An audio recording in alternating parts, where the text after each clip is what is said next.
one.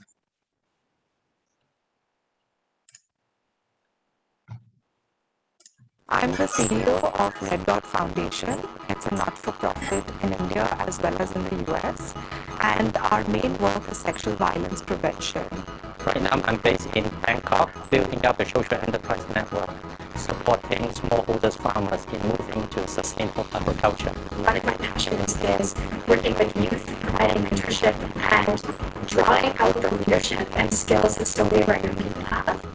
I've been involved with Aikido for over Raymond, the speaking is not good. 35 years. I have been working a lot with traumatized clients, especially from abuse, from domestic violence. I'm the founder and CEO of the Female Voice, a global hub for females to empower the world. My work is to build bridges between communities, to make sure that communities understand each other, to create receptivity for immigration. I work now at the Sanitation and Water for All partnership. What we do as a partnership is to really catalyze action around water, sanitation, and hygiene. Some of the skills that I took back from the Rotary Peace Fellowship program was, better communication in the non-violent space. If we can support the economic development in a very sustainable way, I believe that we have a chance for building a peace platform. First of all, we're a family of peace fellows, and we see ourselves as change agents in the community.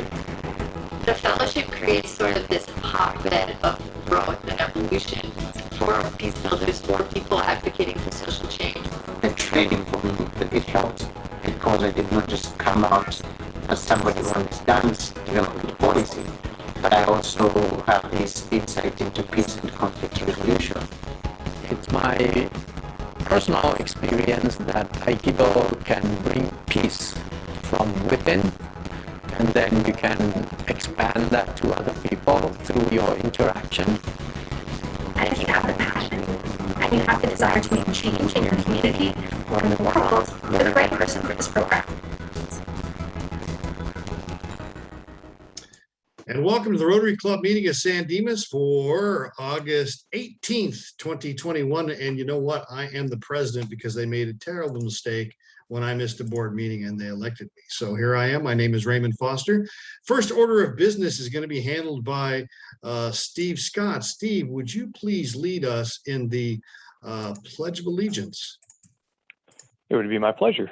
Good afternoon, everyone. Please join me in honoring the flag of our country.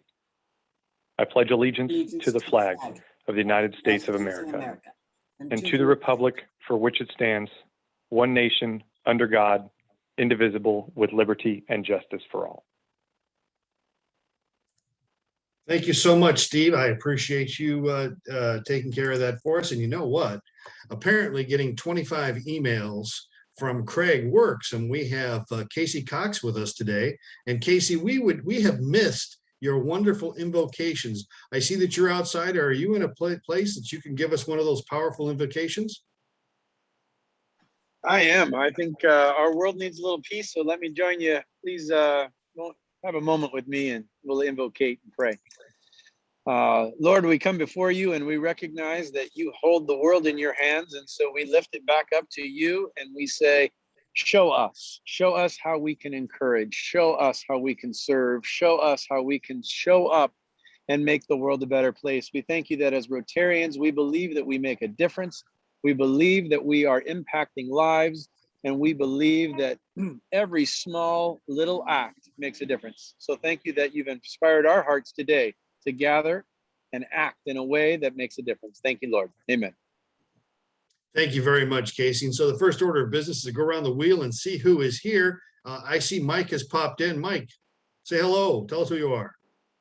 Hello, I am Mike Wallace. I'm the president of Better Home Financial Mortgage Brokerage in downtown San Dimas. I've been a Rotarian for, I'd say, about 6.5 years now, and past president, and happy to be here serving the community. And Casey, we heard your wonderful invocation. Why don't you introduce yourself, sir? My name is Casey. I'm a life coach and health coach in San Dimas, and reach around the nation with that. Love our virtual platform. And past president, touched a whole lot of community stuff, and now I'm currently community liaison for our wonderful city of San Dimas. Glad to be here. Thank you so much. Lauren? Hi guys, Lauren Ferrari, resident of San Dimas, somewhat new to Rotary, and happy to be with you guys today. Excellent. Thank you. Mary Ann? Gonna need to unmute yourself, Mary Ann. Hello, everybody. I'm Mary Ann Kistler. I am retired banker, and I am a past president. I am a current foundation chair, and I have been in Rotary over 25 years. Thank you. Carissa? Hi, everyone. Carissa Ferrari, also a San Dimas resident. I work for Bolton & Company, which is an insurance brokerage firm out of Pasadena, specifically in the employee benefits and corporate wellness space. New to Rotary, joined this year, and also happy to be here. Excellent. Thank you. Diva? Hi, my name is Diva Alfaro. I am a past Rotarian president. I've been in the Rotary for over 3 years, and I am a licensed loan officer.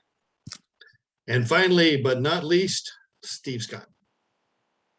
Thank you, Raymond. Hello, everyone. Once again, my name is Steve Scott. I am the current club secretary. I am also a past president, and I am a State Farm agent in San Dimas. Excellent. Thank you, everyone, for being here. The president's short remarks in the beginning will just be about yesterday's board meeting. I'll go into more detail at Action 360, but we had a great board meeting, a lot of discussion, a lot of work got done. Club moved forward 6 months. It moved forward 6 months. I sincerely appreciate all the directors being present and all the other members who attended the meeting to give their input. So thank you very much. So without ado, let's talk to our presenter, Kevin Knight. He's a subject matter expert in personal leadership and business team building with over 2 decades of executive management experience for Fortune 500 companies. Kevin is a leadership speaker, coach, and consultant who has worked with and spoken to a wide variety of public and private organizations in virtually every arena, from the tech sector to financial services, manufacturing, healthcare, hospitality, entertainment, retail, and government. He's earned a degree in management and technology from RPI and holds an MBA from Union College. Kevin has been featured in numerous magazines for his leadership and social business work, including Unite for Good, MTS, Rensselaer Polytechnic Institute, Union College, to name a few. Kevin captivates audiences during his speaking engagements or training sessions with his actionable steps for improving their lives, careers, finances, and more. He lives in Los Angeles with his 5 children. I know how that is because I have 5 too. And they are 2 sets of twins, so I don't know if that makes it worse or better. Welcome to the Rotary Club of San Dimas, Kevin.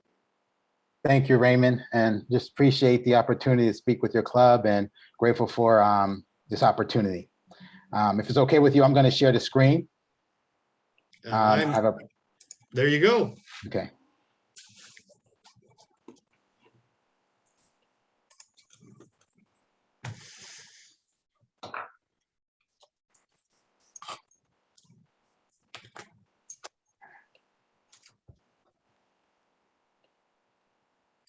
Okay.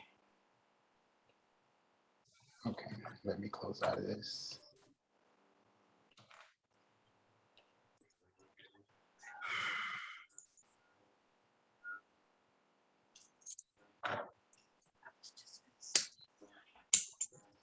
There we go. Okay.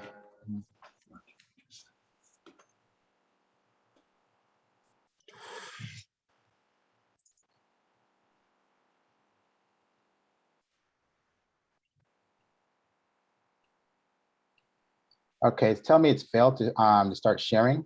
Let me try one more time.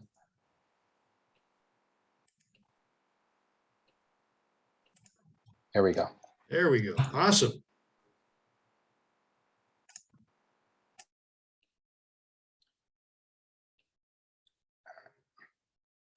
So again, once again, thank you. And thank you for the introduction. And I appreciate this. So my goal today for everyone is really just to share some basic information that hopefully get you to start asking questions about where you're at currently and if you can achieve more.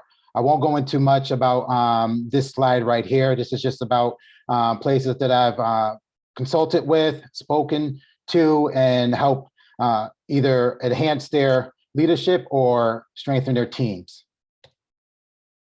So we're talking about leadership today, and what we're going to get into are powerful, innovative leadership principles that's going to create a greater life for you, because I feel the key to everyone's life is having leadership. And leadership isn't something where you're expecting others to follow you. I don't really think that's the key. Leadership is an inward journey. And so once you create that inward journey, things start resonating within you, and God starts bringing things into your life. So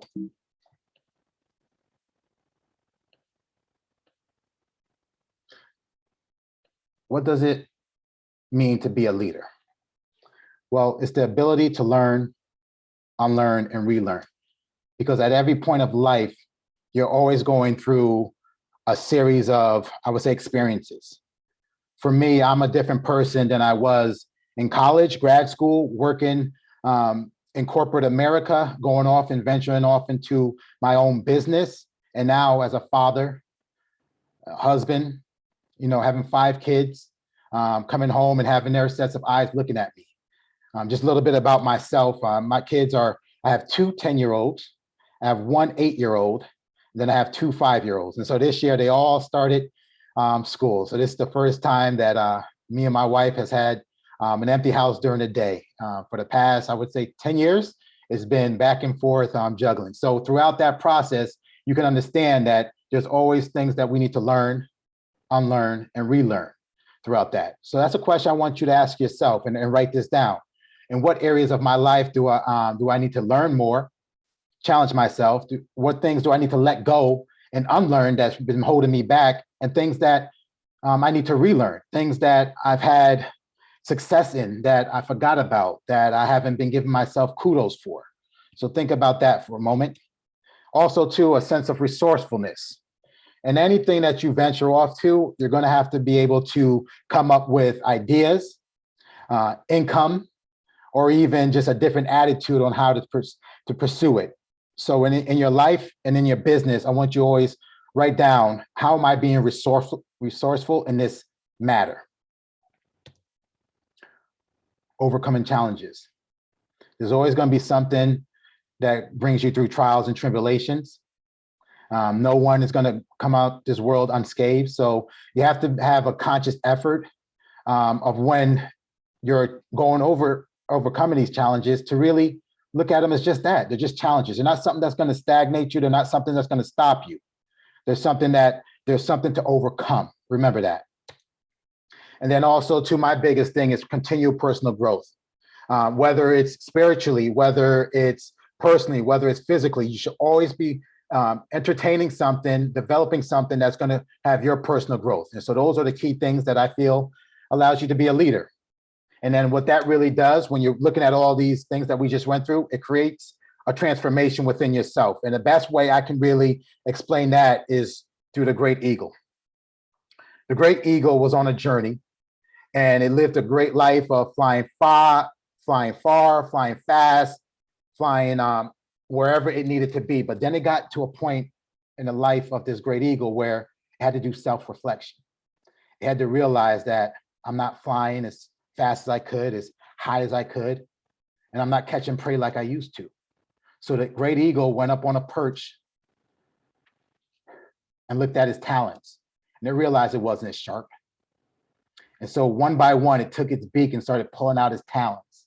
And as painful as that was, the eagle knew that those talons will grow back sharper to allow it to get to that next level in its life of catch and prey, which was key to its survival.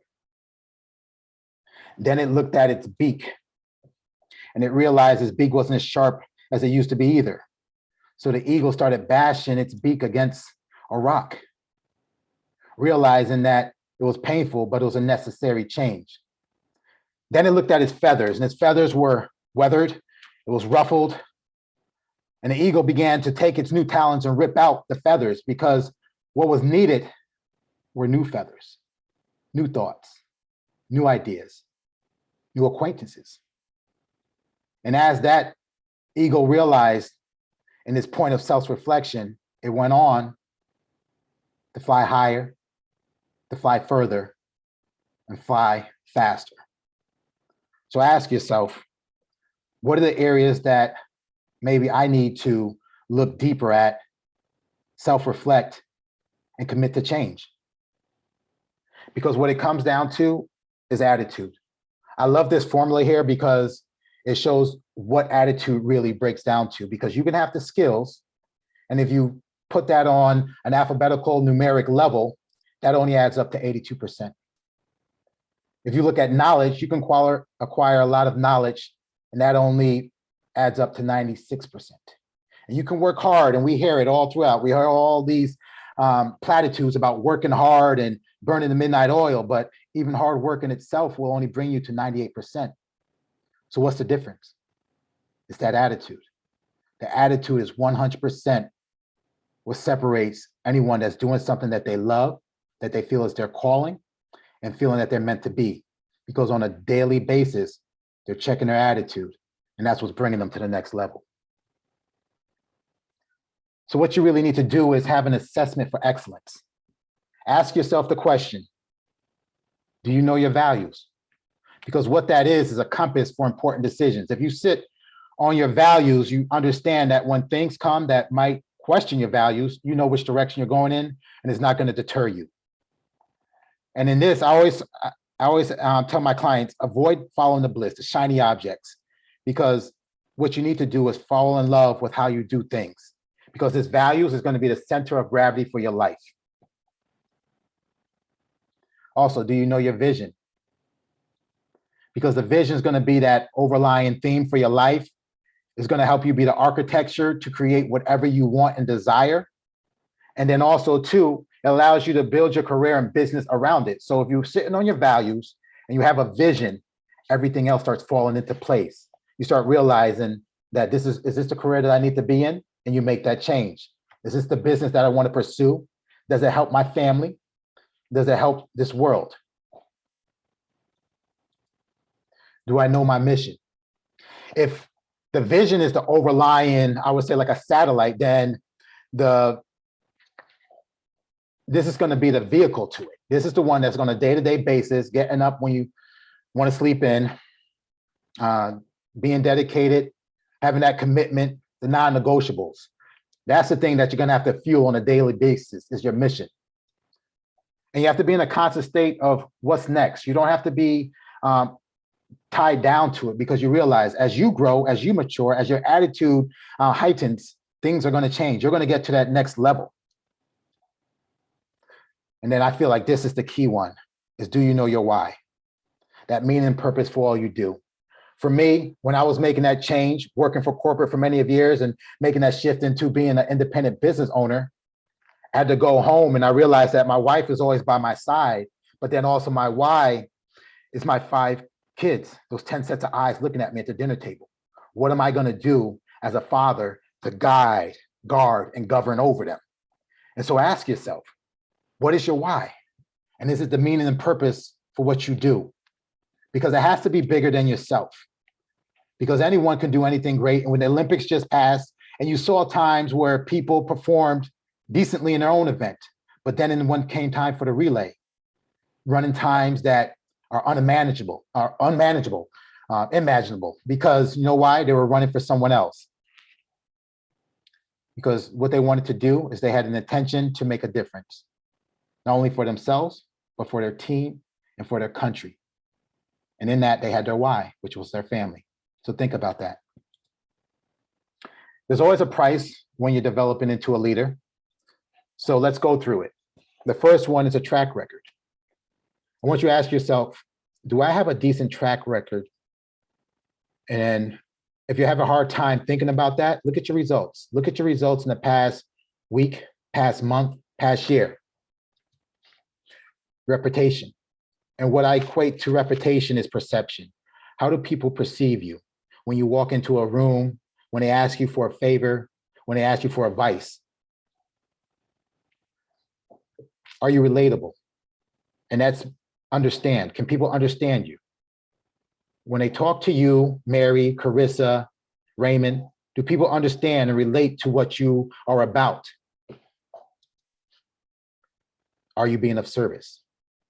And you can only know this through your actions. So that's a question you can ask myself. Are the actions that I'm committing to, are they coming from a place of service? Because if they are, you'll have a team first mindset. And as you see on the left hand, the currency of leadership is trust. Not only asking the question, do people trust you, but do you trust yourself? Do you trust yourself to show up and get the results? Do you trust yourself to build a reputation that stands on integrity? Do you trust yourself to be relatable to people, not judge people, and realize that we're all God's children and that anyone can be great?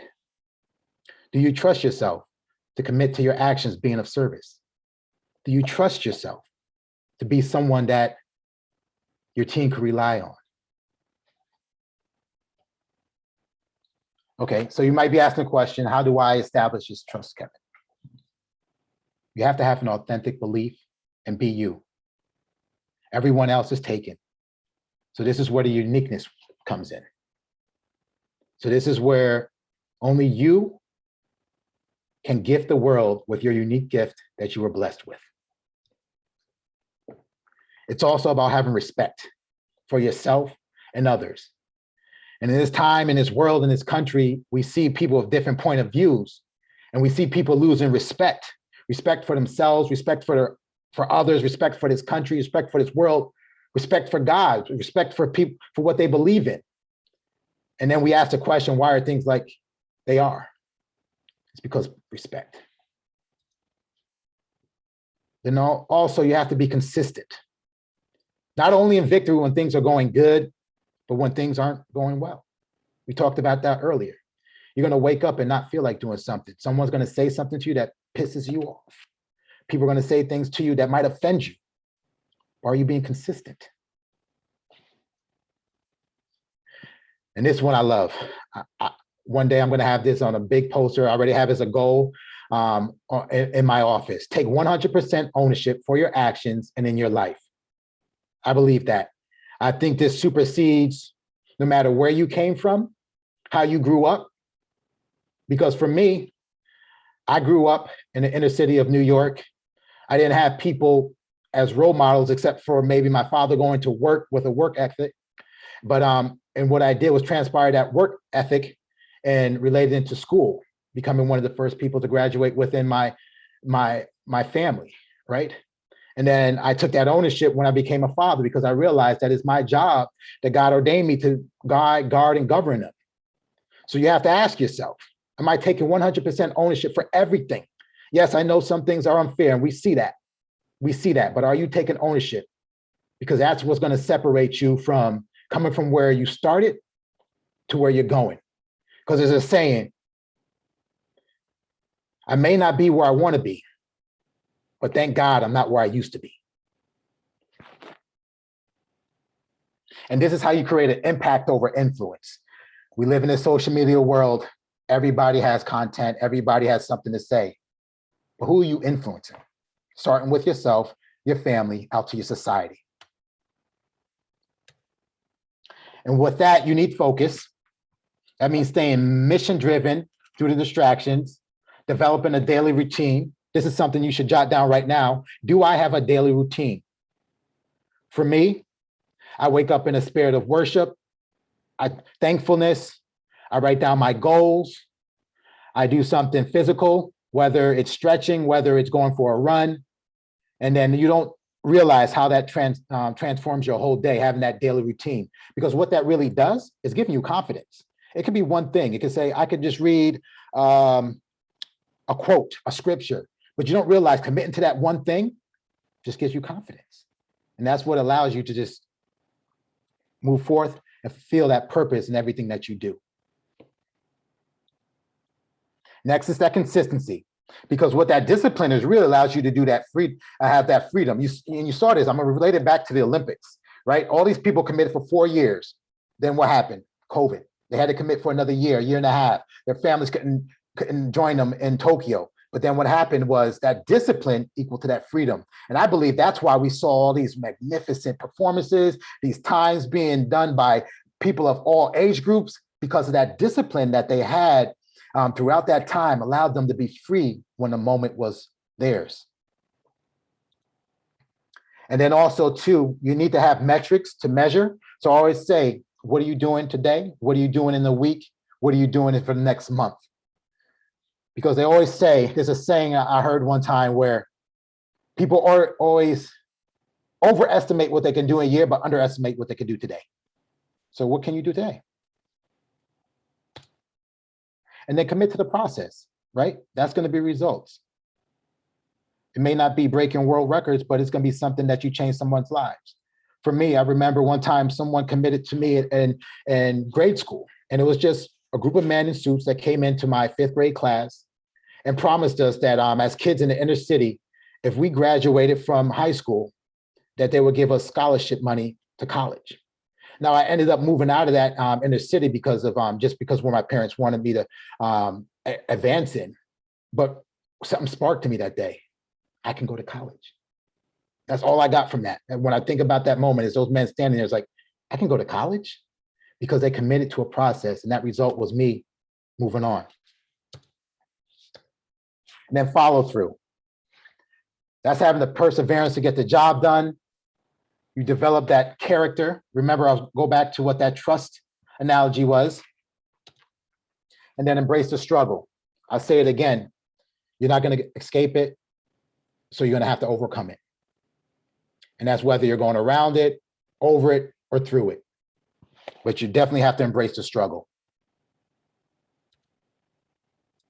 And what that leads to is change. So ask yourself the question, what do I want to change today? Am I happy where I'm at? Am I happy with whom I become? And if you are, that's fantastic. What can you add to it? And if you're not, that's okay. Because today is a new day where you can embrace where you're at, embrace whatever struggle you're going through, strengthen the areas that you need to, and commit to that change. And then that's refinement. Remember, as we started off this with the great eagle, all that analogy was, all that story was, is to get a picture in your head of refinement, right? The beak wasn't strong enough, so it bashed against this rock.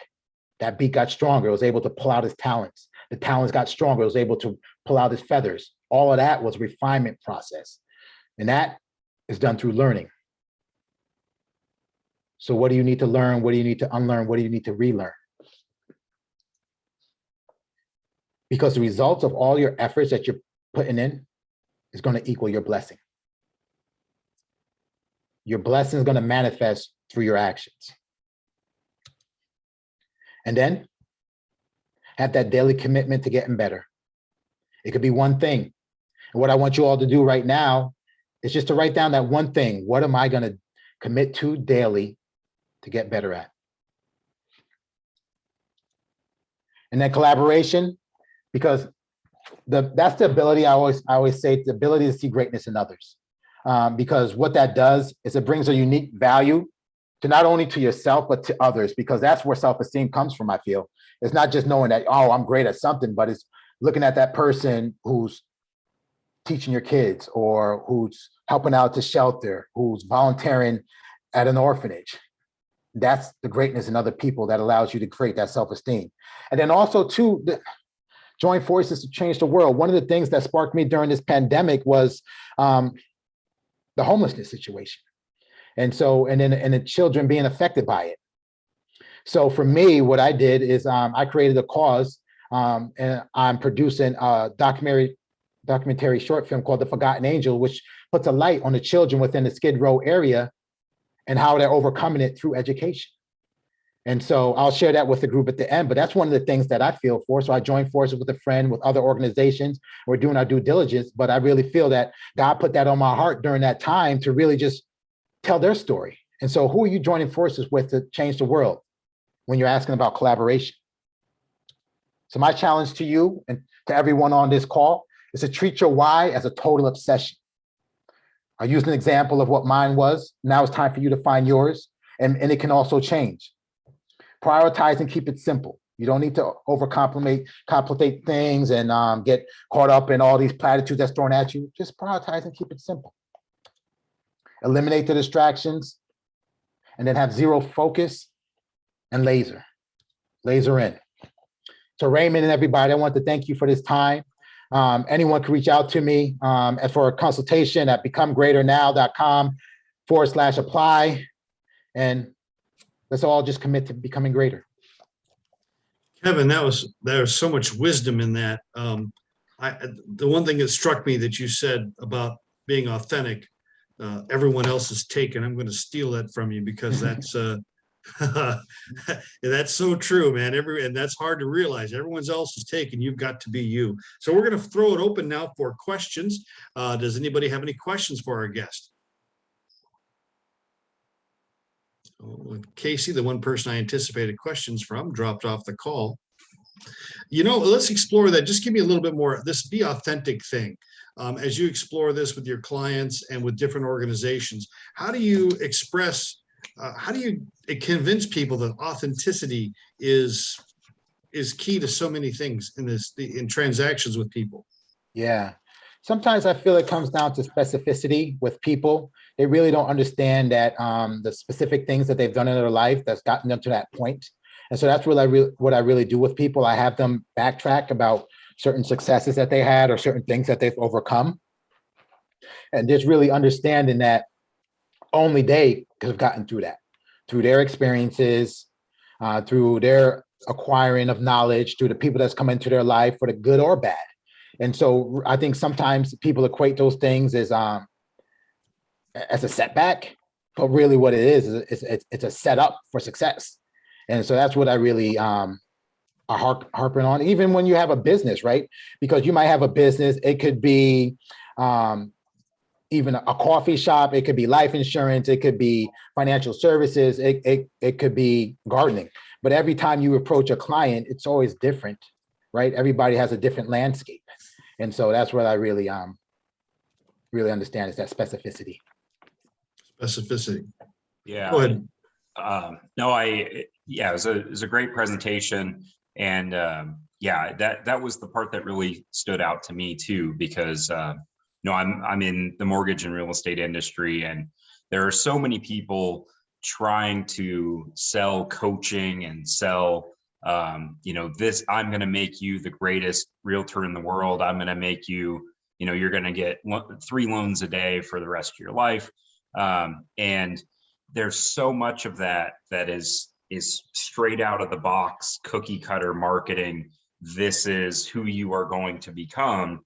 And I always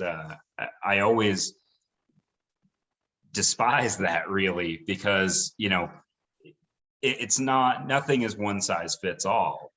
You have to be authentic to who you are. Your marketing, your personal brand has to be authentic to who you are in order for you to be successful in marketing yourself in that way.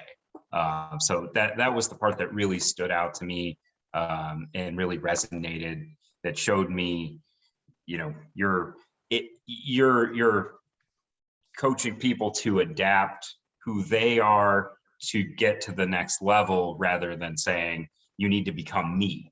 Yeah, you hit it right there, Mike, because that's the thing too, and people will read that off of you, because I've been through that. I've been through that whole seminar things where it's just like an upsell to upsell, and then you realize it just comes down to me acquiring some knowledge. At certain points you don't know what you don't know, but once somebody just pivots you to a certain direction, it goes back to that 100% commitment to, authentically being you and driving that towards whatever you want to accomplish in this world. And so, yeah, definitely. And I always say people will read you. It may not be now, it may not be tomorrow, but someday they're going to pick up and they'll read what you're selling. If it's not you, they'll leave.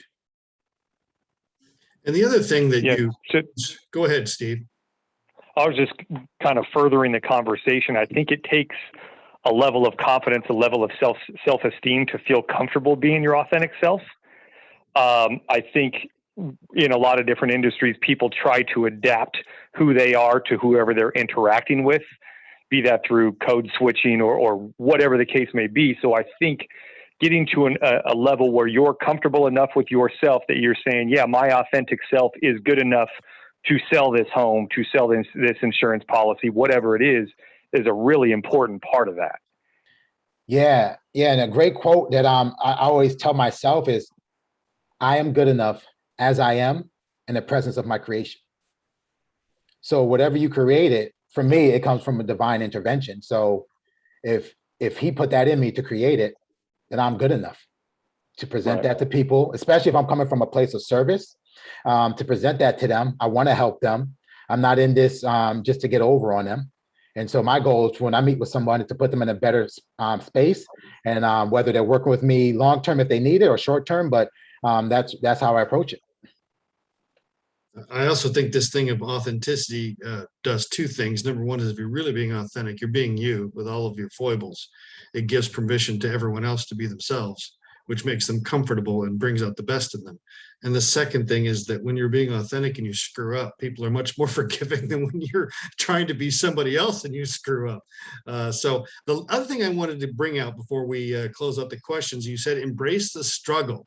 That is like a mantra for me in a lot of ways. And I saw it come to fruition. Somebody the other day actually said something I say to myself all the time, and I don't know, they never heard me say it before. And it was just to look up and go, God, is that really why you put me here? Okay, that's what we're going to do today. And I think this embracing the struggle, this idea of we're here to do what we're here to do is a fabulous idea. Yeah, and every way, everyone approaches a struggle differently, right? Some people take it inwardly, some people take it outwardly. Like for me, like when we found out we were having twins, I laughed, my wife cried, but we knew we were going to get through it. Then we had the third kid, and then we had our second set of twins. That was a surprise. I laughed, she cried. So it's like, we both had our ways of embracing the struggle, but we knew we were going to get through it. So, whether you're laughing or you're crying, you just embrace it and you're going to get through it. Final questions from anyone? Well, I just have a comment real quick. Go ahead, Dimas. I just want to say it was a great presentation. Just the fact of just embracing your struggle and saying, be authentic. It just totally resonates with so many people, and kind of piggybacking on everybody's comments. I mean, even for myself, being in the career I've been in since I was in my early 20s, just the evolving of being who I was molded to be, from the company where the first company I started with to now. So much easier not wearing a mask and being something that you're not. And I see how much easier it is to be yourself, and how it ends up working, working out for the better for your clients and for yourself. So I just great presentation overall. So thank you. Thank you. Thank you, Diva. Well, thank you so much, Kevin, for joining us at the San Dimas Rotary Club. You're welcome to stay for the rest of the meeting, which will go pretty quickly in the next 15 minutes. And what we have is the Find Master, who, I don't know, he popped off. Does anybody want to find the Find Master today? Steve does. Steve, I think Steve wanted to come up with a find. Wasn't there a find you had in mind, Steve? Because I'll put it, I'm going to write it down right now. Oh, somebody backed out. He may have gotten a call or something, but yeah, I believe it was $1 per email from the calendar updates that came through yesterday. So by my calculations, that was 14 emails times 10 Rotarians, 140. Whoa! I'm just kidding. First of all, I thought it was a lot more than 14 emails. Yeah, I know.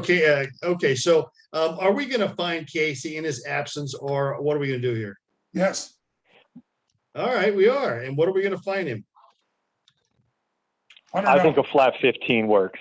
A flat $15 for Casey. That sounds good to me. He is thusly fined $15. And so, okay, let's open up. Anybody else got a fine for themselves today? No, but Mary Ann's husband has the fine for her. Terry, I want to hear what your fine is and why you're having a fine. Well, her birthday is the 23rd of this month, and she'll be 80 years old. So I thought maybe I might give $1 a year. That's awesome. Wow. And so we're gonna find Terry Kistler, who is an Azusa Rotary Club member, $80 for Mary Ann's 32nd birthday. Plus. Well, that's a great find. Thank you, Raymond. You're welcome, Mary Ann. Now you just gotta get it from me. You gotta catch up with him. Yeah, you don't worry. We're just gonna kink your oxygen hose there until you give it up to us. Anybody else for a fine? So we raised $95 today. That's pretty good for a fine. Go ahead, Mike. I am going to find myself $20 today. Wow. Because I signed up for the second week of the Crossroads service project, and it was postponed. And now it's this weekend, and I am going to be out of town, so I am not able to attend. However, Raymond and I are going tomorrow with my truck to pick up the supplies. So I'm making some sort of contribution, but I'm not able to be there for the heavy lifting and service project that I was looking forward to. So I'm going to find myself $20 for missing that. $20 an hour? Well, I was only planning on working for 1 hour and then supervising for 3 hours. All right, so we got $20 for Mike. Anybody else today? Well, I'm going to go $10 for a fabulous board meeting that we had last night, which is the final fine. And then I will lead into Action 360. And that's the portion of the thing where we talk about the action that we're taking within the community. As you know, the Crossroads project culminates this weekend. That is the transitional housing for formerly incarcerated women where we are doing the construction work. Mary Ann actually made me print out the gift card. This is our grant we got from Home Depot for $1,000, which means that $750 we had budgeted, we're going to be able to do something else with this weekend. Hopefully we'll have as many volunteers as we did the weekend before, which was about 40 all together, because we got lots of hammering and sawing and painting to do on the fence and the patio and laying some paver stones. That project's coming together very, very well. Very pleased. Thank you very much. We also in support of Making Spirits Bright, which is the program to provide Christmas gifts for Marine Corps enlisted personnel at 29 Palms and Camp Pendleton. We have a hockey game. We're going to be doing it the Rain, which is the Toyota Arena in Ontario. It's a 9,800 seat arena.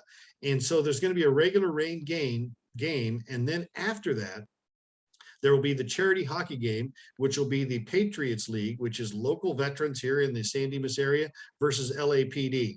And so I am keenly interested in who's going to win this hockey game.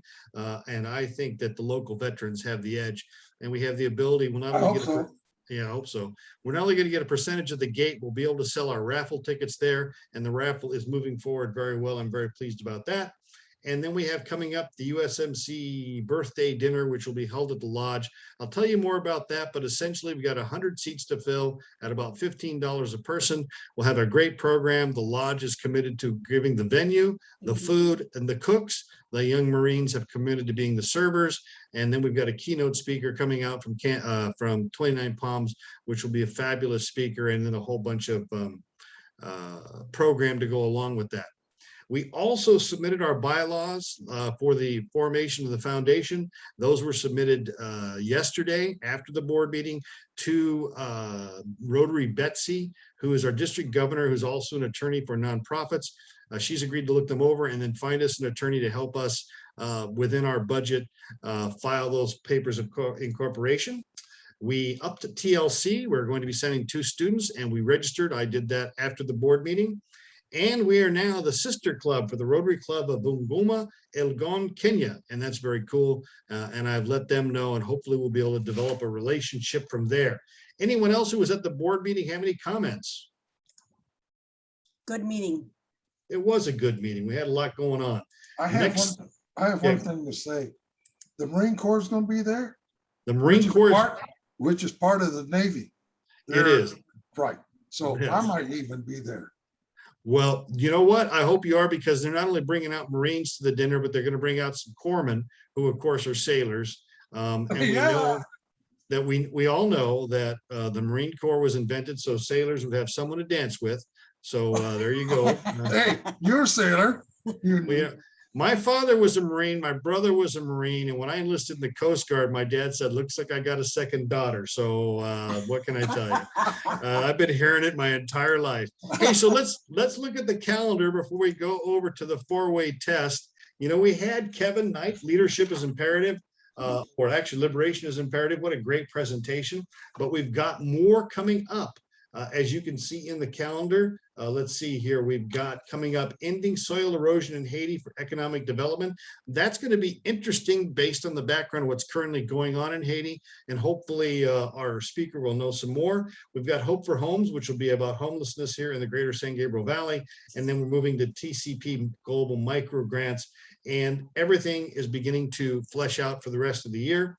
Our in-person meeting will be on, this will be our club assembly, will be September 29th at noon at the Senior Center, and we will cater lunch, and Emmett Badar, the mayor of San Dimas, will be our speaker. So we got a great calendar for the Rotary Club. Any comments on the calendar? All right, the final portion of the club is the four-way test. And I'm just going to read it to everybody. And I think it's important. So many of our speakers have come and they've either alluded to this test or they've explained it in their own words without even knowing that it exists. This is an ethical test that Rotarians use in their personal and business lives to assist them in making ethical decisions. The first is it the truth? Is it fair to all concerned? Will it build goodwill and better friendships? Will it be beneficial to all concerned? And that's the four-way test. So final comments from anyone before we go. Mike, you got anything to say? Oh, no, I do not. It was a great presentation. Thanks for joining us, Kevin. And I look forward tomorrow. I will see you, Raymond, at Home Depot. 10 o'clock. Lauren, anything before we go? Probably, have you stuffed yourself in a locker there in the locker room yet? Oh, we're going to give Lauren a pass. She's at work, and I appreciate her being at work to call in with us. Mary Ann, any final thoughts? Nothing. Great program today. Appreciated it, and looking forward to the weekend. Carissa. Nope, that was it. Thank you, Kevin. Appreciate your time. Awesome. Diva. I look forward to seeing everybody that's going to be helping out this weekend, and it was a great presentation. Awesome. And Casey. Same thing that Diva just said. I'll see you guys on Saturday. And Kevin, great job bringing all those great insights and valuable lessons together. Enjoyed it all. Thank you so much. And by the way, Casey, you got fined while you were gone. I negotiated it down. It was $1 per email to each Rotarian, which came to $140. We settled on 15 just because you've been around a while and we know your heart's in the right place. But had you not shown up today after that all happened, your name would have been pretty much. Oh, it would have been painful. And then I showed up and then we had an issue where I had to hop in the car and run an errand real quick because somebody forgot their keys. What a day. I'm glad I'm here. Kevin, thank you so much for joining us today. We appreciate you being here with the Rotary Club of San Dimas. All right. Thank you, Raymond. Thank you, everyone. It was a pleasure. Everyone. Thank you. See you guys next week. See you Saturday. Yes. Bye. Bye-bye. Goodbye.